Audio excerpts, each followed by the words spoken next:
All right, folks. All right, folks. This is another video I'm uploading.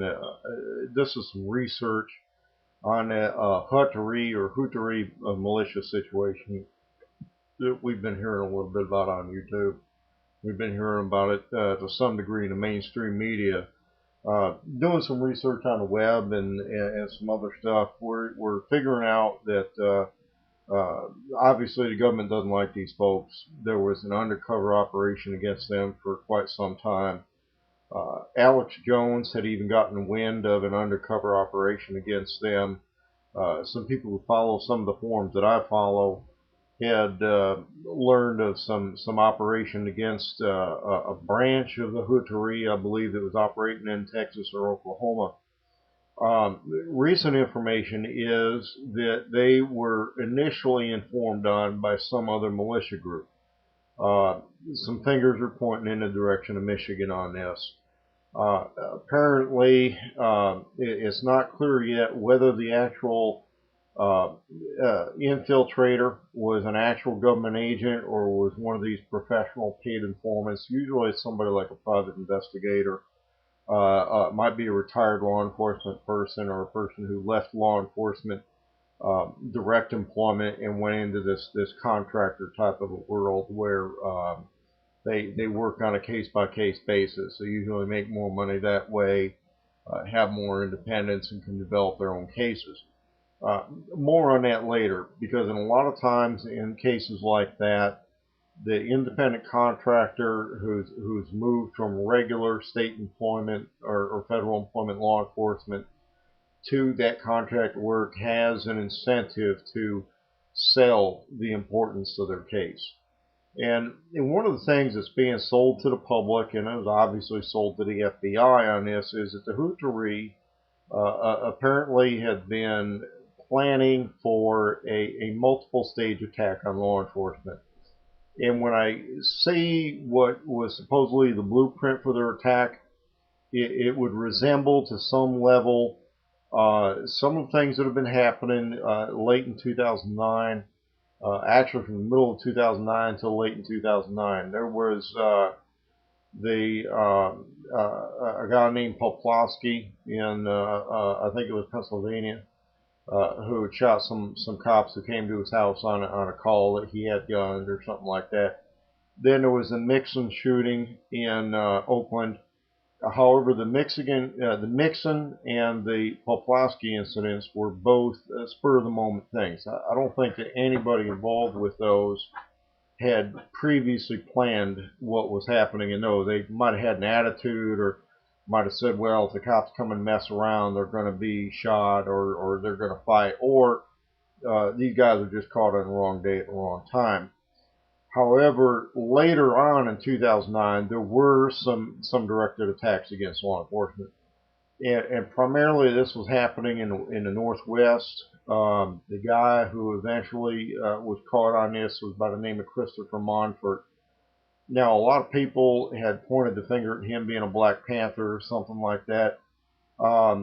His previous political involvement is somewhat mixed. My opinion is, and I know some people in the Oath Keepers are going to be offended by this, that his profile looks a little bit more like an Oath Keeper than a Black Panther. He was technically black. He was mixed race, very light skinned mixed race. Apparently not really mixing 100% with the black people because he was mostly white. On the other hand, there's no indication of him directly being involved with the Tea Parties, and his political activities seem to predate the current Oath Keeper movement. His attitudes, I think, is a different matter, but his actual political activities, being involved in the jury nullification thing, some other stuff like that, predate the current incarnation of the Oath Keepers. However, his activity, nature of his attacks indicate that he had prior military training, which he did. He had prior military combat experience, which he did. He had a career on the edge of law enforcement, doing a lot of private security work. And he also left messages and a manifesto at the scene of his first attack. I believe he did the same thing in his second attack. We've never seen the full content of those. However, some of the messages and some of the manifesto were consistent with what some people would call the Oath Keeper mentality. Now, back to the Hutaree. The Hutaree are accused of planning something similar, perhaps on a larger scale. Now, going back to these early police killings and what the Hutaree are planned on doing. There have been a lot of killings of police officers. It's always happened. Lately, I think it's been a little more public than in the past. However, I've yet to come across in my research anything where there was a follow-up hit on a funeral. And if we put ourselves in the shoes of the politically active killer, the terrorist, if you will, who is plotting an attack on a police-style funeral, you have to look at some realities. Even if somebody's not entirely sane, even if somebody's been not entirely successful in life, they're a trailer park class of citizen. Let's face it: if you live in a trailer park, you're not among the wealthy and the elite. You're probably not even contending to be among the wealthy and elite. However, I want to submit that the Hutaree people have some level of intelligence. They're not totally stupid people. I don't think they were practicing any form of group insanity. There's no indication of major drug use among them. There's also no indication. I don't think we've come up with any major mental health issues in their past.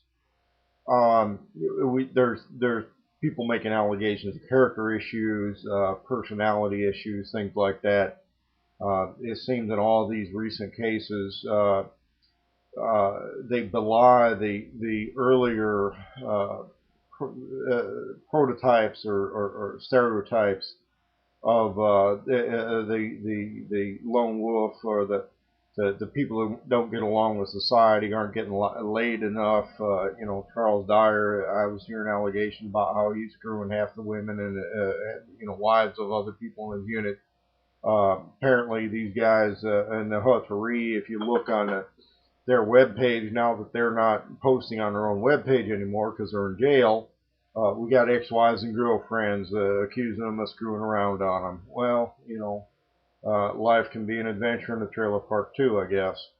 So let's just pull up a cheap beer and put ourselves in the shoes of a trailer park revolutionary for a minute, and do a little bit of pre-operational planning and research for what would allegedly be the follow-up attack. Now, we're going to assume that it doesn't take a major rocket scientist to call 911 and shoot whoever shows up, or find some way to kill a police officer. That happens. However, a real element to this thing is that they were allegedly planning a follow-up attack on a police funeral. Now, don't take my word for everything here. I want you to do some of your own research. And we're even going to put this in a follow-up video, because I don't think this is all going to fit inside of the initial 10 minutes allowed on YouTube. But go to YouTube, like I've done on this screen here. There's no fancy editing here. It's a regular internet browser. And just put in some search terms for police officer funeral, a police funeral procession. Here I found one, 20,000 police officers and family and sympathizers showed up to an arena in Oakland over the Mixon shooting, where he killed 4 Oakland police officers, I think on 2 separate but related occasions, before they caught him and killed him. They and here I've downloaded the entire video, but one thing you got to understand is, even when these guys are there, and we're going to play a little bit of audio on this, a little bit of video in the next segment.